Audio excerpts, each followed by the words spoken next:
Hello everyone, मैं मनीष मिश्रा। आज फिर से एक बार मैं नई वीडियो में आपको कुछ स्पेशल बताने के लिए आया हूँ। मैंने अपने प्रीवियस वीडियो में नाउन सफिक्स के बारे में बताया था।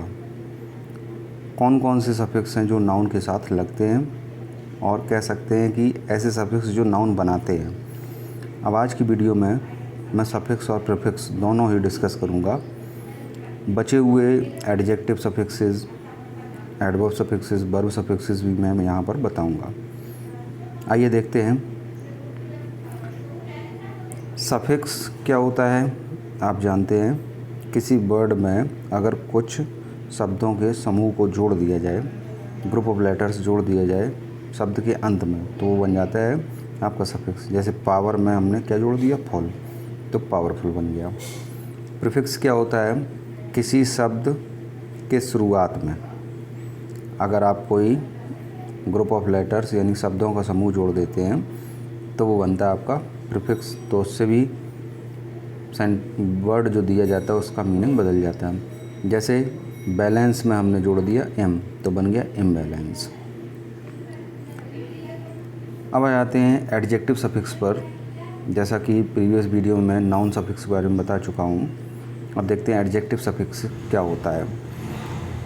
ऐसा सफिक्स जो किसी शब्द में लगकर शब्द को एडजेक्टिव में बदल दे। किस में बदल दे? एडजेक्टिव में। कोई भी शब्द हो, अगर उसमें कोई ऐसा सफिक्स लग जाए जो नीचे दिए गए हैं, तो वहाँ पर एडजेक्टिव बन जाता है। तो सफिक्स क्या हैं? फुल या लेस, ये सफिक्स हैं। IOUS, OUS, केवल वाई जोड़ दिया जाता है। EN जोड़कर भी बनाते हैं। सम या फिर AL जोड़ दिया जाए।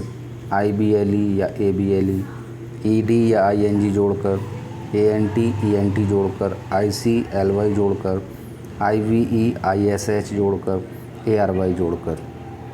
तो यहाँ ये आपके कुछ सफिक्स दिए गए हैं जिन्हें जोड़ देने से वो शब्द आपका एडजेक्टिव में बदल जाता है। कुछ एग्जाम्पल्स देख लेते हैं इसके। जैसे पेन में हमने फुल जोड़ दिया, पेनफुल बन गया। ऐसी रेस्ट में हमने LESS लेस जोड़ दिया, तो रेस्टलेस बन गया। पाउडर में हमने वाई जोड़ दिया, तो पाउडरी बन गया। पाउडर का एडजेक्टिव क्या होगा? पाउडरी। प्रिपेयर का एडजेक्टिव क्या होगा? ED जोड़कर बनाने, प्रिपेयर्ड। वर्क का एडजेक्टिव क्या होगा? वर्किंग।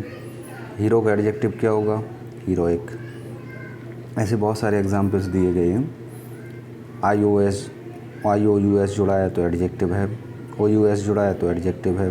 EN जुड़ा हुआ है, यहाँ पर ENT जुड़ा है, ANT जोड़ दिया गया है। IBLE सेंसिबल बना दिया। ABLE पार्डनेबल बना दिया। ISH बॉयज़ कह सकते हैं, गर्ल्स कह सकते, बेबीज़ कह सकते। IVE जोड़ दिया जाता है, क्वालिटेटिव, क्वांटिटेटिव वगैरह। सम जोड़ देते हैं तब भी एडजेक्टिव बनता है। AL जोड़कर भी एडजेक्टिव बनाते हैं। ARY डाइटरी, रोटरी, इस तरह से। तो ये एडजेक्टिव सफिक्स के एग्जाम्पल्स थे। अब देखते हैं वर्ब सफिक्स क्या होता है। ऐसा सफिक्स जो किसी शब्द में लगकर उस शब्द को वर्ब में बदल दे।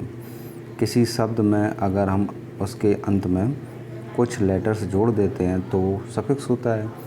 और वो लेटर्स जोड़ने से अगर कोई वर्ब बनती है तो उसे वर्ब सफिक्स कहेंगे। तो यहाँ पर कुछ आपके सफिक्स दिए गए, जैसे ATE, EN, FY, IFY भी हो जाता है कभी कभी, IFY भी जोड़ सकते हैं। ISH, ER, IZE, ISE, इनको जोड़ देने से वो चीज़ आपकी वर्ब बन जाएगी, वह शब्द आपको वर्ब में बदल जाएगा। जैसे प्योर का प्यूरीफाई कर दिया। अपोलोजाइज हो गया, IZE है। क्रिटिसाइज़ है, ISE। EN है, वर्ब बन गई है आपकी। ATE इन्वेस्टिगेट में। ER फ्लैटर, चैटर, इस तरह से। अकॉम्प्लिस, एडमोनिश वगैरह, ISH। तो यहाँ पर ये आपके वर्ब बनाते हैं। आइए आते हैं अगले सफिक्स पर, एडवर्ब सफिक्स। एडवर्ब सफिक्स क्या होता है? ऐसा सफिक्स जो किसी शब्द में लगकर उस शब्द को एडवर्ब में बदल दे, यानी कि एडवर्ब बन जाता है, किसी शब्द में लगा दिया जाए। हालांकि ये ज़्यादा नहीं होते हैं, इनकी संख्या 2-3 है। किसी एडजेक्टिव में LY जोड़ दिया जाए तो वो एडवर्ब बनता है।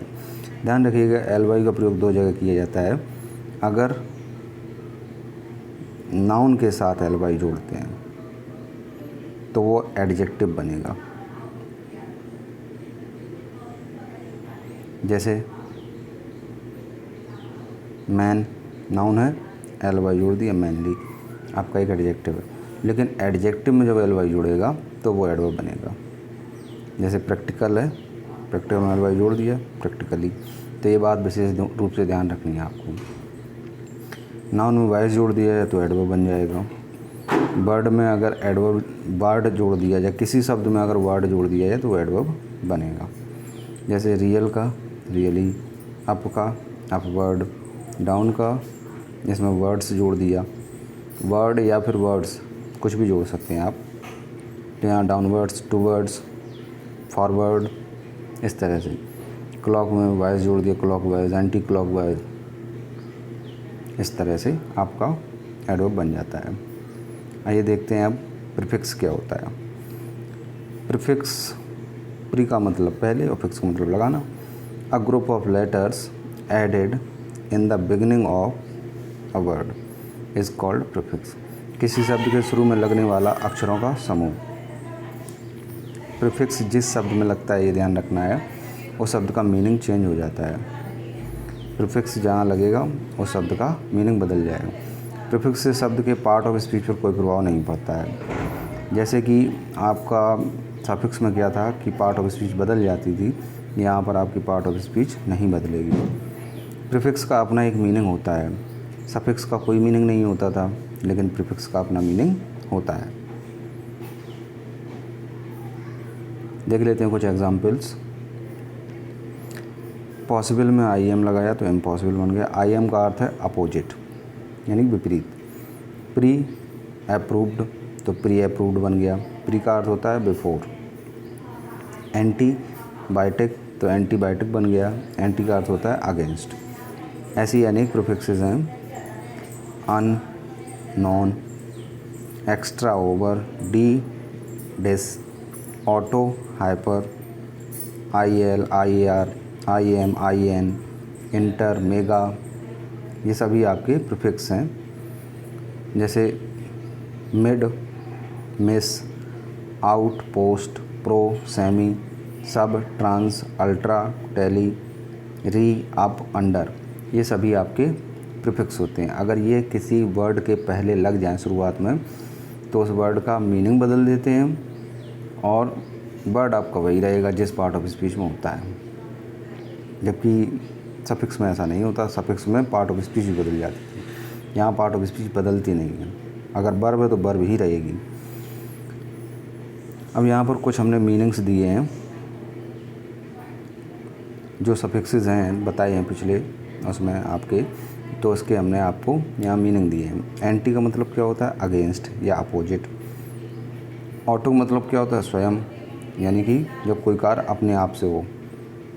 डी का मतलब होता है रिवर्स या चेंज, जैसे डिजेनरेट, डीएक्टिवेट, डिस, रिवर्स या रिमूव, हटाने के लिए भी हो सकता है और उल्टा करने के लिए भी होता है। जैसे डिस्चार्ज, डिसमाउंट, डाउन, डाउन का मतलब होता है रिड्यूस या कम करना, लोअर। तो जैसे डाउनग्रेड, डाउनफॉल, इस तरह से वर्ड्स ले सकते हैं। एक्स्ट्रा, एक्स्ट्रा मतलब बियॉन्ड, मतलब हद से ज़्यादा। तो एक्स्ट्रा ऑर्डिनरी यानी कि एक्स्ट्रा वैगेंट, इस तरह से बनाते हैं। हाइपर, हाइपर मतलब एक्सट्रीम, मतलब बहुत ज़्यादा। हाइपर टेंशन, हाइपर बोल, इस तरह से। I M, I R, I L, I N, इनका मतलब होता है नॉट, मतलब जस्ट अपोजिट। जैसे इम्पॉसिबल, पॉसिबल का opposite. Regular, irregular, literate, illiterate, appropriate, inappropriate. तो इस तरह से आप बना सकते हैं। इंटर का मतलब होता है बिटवीन, यानी बीच में। जैसे इंटरकास्ट, इंटरनेशनल, इस तरह से, यानी कि दो स्थानों के बीच में, दो व्यक्तियों के बीच में, इस तरह से कह सकते हैं। मिड का मतलब होता है मिडिल में, जैसे मिडनाइट, मिड डे। मिस का मतलब होता है इनकरेक्टली या फिर बैडली, यानी कि गलत तरीके से, मिस स्पेल्ड, मिसबिहेव, इस तरह से। मेगा का मतलब होता है बहुत ही बड़ा, वेरी बिग या इम्पोर्टेंट। जैसे मेगा लॉन, मेगा, स्टार, इस तरह से कह सकते हैं। अल्ट्रा का मतलब होता है एक्सट्रीमली, बहुत ज़्यादा। अल्ट्रा वायलेट, इस तरह से। अन का मतलब होता है रिवर्स, उल्टा, अनएम्प्लॉयड, अनसेफ। अंडर का मतलब होता है लेस देन, कम, अंडर एस्टिमेट यानी कम आंकना। अप का मतलब होता है मेक और मूव हाइयर यानी कि ऊंचा बना, अपग्रेड, अप हिल, इस तरह से। नॉन का मतलब होता है नॉट, नहीं, जैसे वायलेंस, नॉन वायलेंस। ओवर का मतलब होता है टू मच, ओवरलुक, ओवर ईट, ओवर कुक। आउट का मतलब होता है गो बियॉन्ड, आउट ब्रेक यानी कि गो बियॉन्ड मतलब एक बड़े दायरे में फैल जाना, आउट ब्रेक, इस तरह से। पोस्ट का मतलब होता है आफ्टर, बाद में, जैसे पोस्ट मास्टर, पोस्ट मैरिज, इस तरह से। प्री का मतलब होता है बिफोर, जैसे कि प्री मैरिज, प्री अप्रूव, इस तरह से। प्रो का मतलब होता है इन फेवर ऑफ, किसी के फेवर में यानी किसी के पक्ष में कह सकते हैं। प्रोवर्ब, इस तरह से। री का मतलब होता है अगेन, दोबारा, रीअरेंज, रीस्टार्ट। सेमी का मतलब होता है हाफ यानी कि सेमी कॉलन, सेमी ऑटोमेटिक, इस तरह से। सब का मतलब होता है अंडर। इंस्पेक्टर, सब इंस्पेक्टर का मतलब क्या हो गया, इंस्पेक्टर के नीचे। टेली का मतलब होता है दूर, टेलीग्राफ, टेलीग्राम, इस तरह से। ट्रांस का मतलब होता है अक्रॉस, जैसे ट्रांस गंगा यानी गंगा के पार, इस तरह से आप बना सकते हैं। तो ये कुछ आपके प्रीफिक्स रहे, उनके मीनिंग्स रहे। वीडियो अच्छा लगा हो तो प्लीज़ लाइक कर दीजिएगा और चैनल को सब्सक्राइब कर दीजिए। और अधिक बेहतर समझने के लिए पार्ट 1 और पार्ट 2 आप एक साथ देखिएगा, जिसमें मैंने सारे प्रीफिक्स और सारे सफिक्स डिस्कस किए हैं इन दोनों वीडियोज़ में। आने वाले जो CTET और TET के एग्ज़ाम्स हैं उनमें आपको काफ़ी हेल्प मिलेगी। Thank you very much. ऐसे ही आप वीडियो देखते रहें, लाइक करते रहें। धन्यवाद।